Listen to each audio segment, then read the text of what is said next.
Salam. Kita bersyukur kepada Tuhan karena selalu ada waktu bagi kita untuk belajar firman Tuhan bersama GKSIA Jakarta. Kita terus belajar. Pada hari ini bahasan kita adalah gereja sebagai satu tubuh. 1 Korintus 12 ayat 12 sampai 31. Saudara, keragaman merupakan pemberian Allah bagi gereja. Karena itu setiap gereja yang berbeda-beda adalah berkat yang diberikan Tuhan sehingga layak kita syukuri.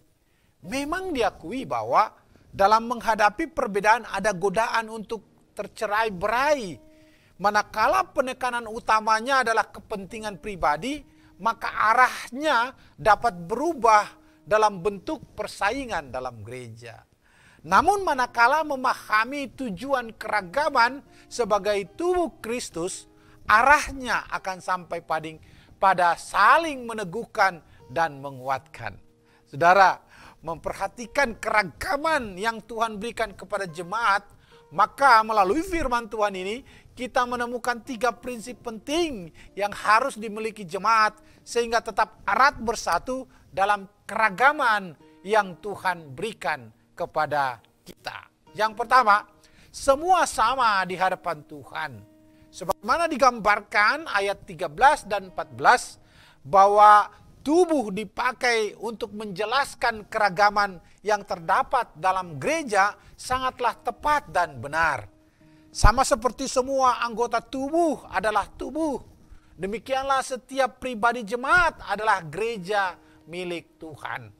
Semua kita telah dibaptis dalam satu tubuh dan kita semua diberi minum dalam satu roh, kata firman Tuhan. Ayat ini menekankan bahwa sumber dan asal kita sama, yakni Tuhan. Maka tidak ada alasan untuk merasa superior di antara jemaat yang lain. Saudara, persamaan inilah yang mendorong kita untuk memperlakukan saudara yang lain pada porsi yang sama dalam berjemaat. Kita adalah umat Tuhan yang sama-sama dapat menerima perhatian dari Tuhan lewat pelayanan gereja. Tidak ada yang membedakannya. Karena itu keragaman tidak harus membuat kita rapuh. Namun justru semakin teguh dan tangguh karena kita dipersatukan sebagai satu tubuh. Yang kedua, semua sama-sama memiliki fungsi atau peran. Ini tergambar dari ayat 14 sampai 18. Sebagaimana masing-masing tubuh tanpa terkecuali memiliki fungsi, demikian juga gereja memiliki fungsi sebagai umat Tuhan. Masing-masing anggotanya punya fungsi dalam gereja.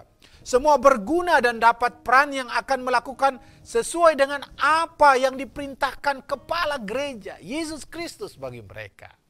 Tubuh yang sehat biasanya ditunjukkan dengan seberapa berfungsi semua anggota tubuh tersebut dengan perannya masing-masing.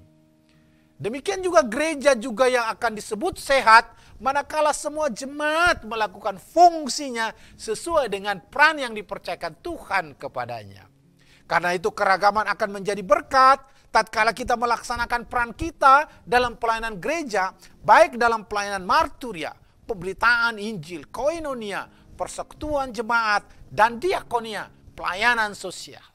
Karena itu, marilah kita melaksanakan fungsi gereja sesuai dengan karunia Tuhan berikan kepada kita masing-masing. Yang ketiga, saling memperhatikan. Pada ayat 25 dan 27, keragaman disebut di sana bukan saja menuntut kita untuk bersatu, namun juga mengarahkan kita untuk saling melayani dan memperhatikan. Memperhatikan adalah bagian yang melekat dan tak terpisahkan dari gereja. Sebab gereja dihadirkan Tuhan untuk tugas pelayanan tersebut. Jika anggota gereja tidak lagi saling memperhatikan satu dengan yang lain, maka tidak layak disebut sebagai gereja. Kita adalah bagian dari gereja yang Tuhan pakai untuk memperhatikan saudara kita. Wujud perhatian tersebut beragam tentunya, bahkan barangkali bervariasi. Namun yang pasti selalu sesuai dengan kemampuan dan kapasitas kita yang Tuhan berikan. Tuhan mengendaki kita untuk saling memperhatikan. Karena itu saudara, marilah kita memperdulikan orang lain, memberikan dorongan, bimbingan, waktu, tenaga, materi sebagai wujud perhatian kita kepada saudara kita yang lain. Saudara, keragaman di antara kita adalah kekayaan yang Tuhan berikan untuk saling meneguhkan dan menguatkan sebagai satu tubuh yang dipersatukan Kristus. Karena itu tetaplah hidup dalam gereja yang bersekutu dan saling memperhatikan satu dengan yang lain. Amin. Tuhan Yesus memberkati.